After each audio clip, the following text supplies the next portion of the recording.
Hello, नमस्ते. पुन्हा एकदा रुचकर आहारमध्ये तुमचं खूप खूप स्वागत आहे. आज आपण कारल्याची भाजी करूयात.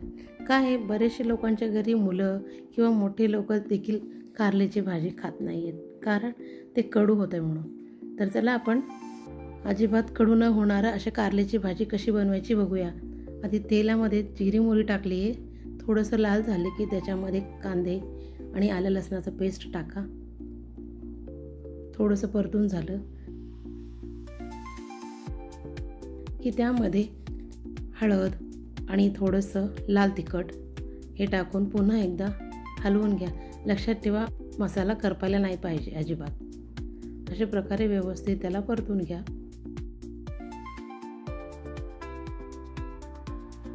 त्यानंतर त्याच्यामध्ये गरम मसाला आणि धनिया पावडर हे टाकून पुन्हा एकदा हलवून घ्या व्यवस्थित.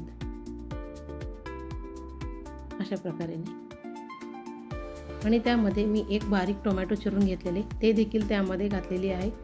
त्याला देखील व्यवस्थित असे परतून घ्या. त्यानंतर त्याच्यामध्ये मी लिंबू टाकली आहे, म्हणजे मी असे छोटे छोटे क्यूब्स बनवून ठेवून घेतलेली आहे. जर का तुम्हाला असे क्यूबचे व्हिडिओ पाहिजे असेल तर मला नक्की कळवा, मी तुम्हाला करून दाखवेल. त्याच अनुसार चवीनुसार मीठ टाका आणि थोडा वेळ झाकण लावून ठेवून द्या. अशा प्रकारे व्यवस्थित आपली भाजी शिजलेली आहे. आपली मसाला आता त्यामध्ये छोट्या वाटीने 1 वाटी दही टाका. त्याला देखील व्यवस्थित असे परतून घ्या. त्याच्यामध्ये लक्षात ठेवा, आपली दही फाटायला नाही पाहिजे. म्हणजे बरेचसे लोक दही टाकले ना ते फुटतं का, कारण आपण कंटिन्यू हात हलवत नाही म्हणून. आता थोडा वेळ झाकण लावून ठेवून द्या. आता त्याचं असं व्यवस्थित तेल सुटलेलं आहे. पुन्हा एकदा त्या मिश्रणला व्यवस्थित मिक्स करून घ्या. त्यानंतर मी एक छोटासा गुळाचा खडा घेतलेले तेही त्याच्यामध्ये घालून घ्या. पुन्हा 1-2 मिनिटासाठी झाकण लावून ठेवून द्या.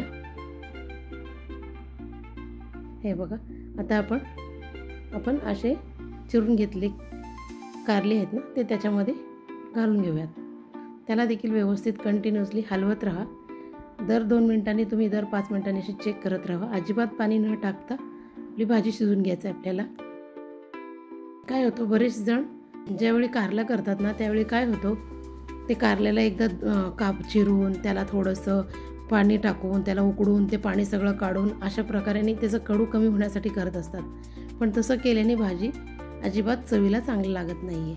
म्हणून अशा प्रकारे जर तुम्ही भाजी केलं, अगदी चविष्ट भाजी होतो. शेवटी कोथिंबीर टाकून पुन्हा एकदा त्याला झाकण लावून ठेवून द्या.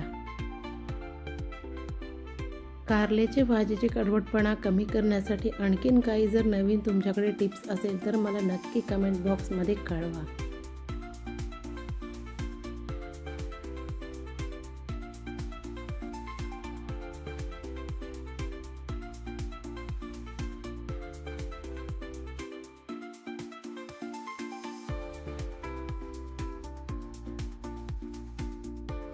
तर माझा हा व्हिडिओ तुम्हाला आवडला असेल तर लाईक करा, शेअर करा, कमेंट करा आणि सबस्क्राईब करा. आणि बेल आयकॉन दाबायला विसरू नका प्लीज. आणि माझ्या व्हिडिओमध्ये आणखीन काही चेंजेस करायचं असेल तर मला सांगा. थँक्यू.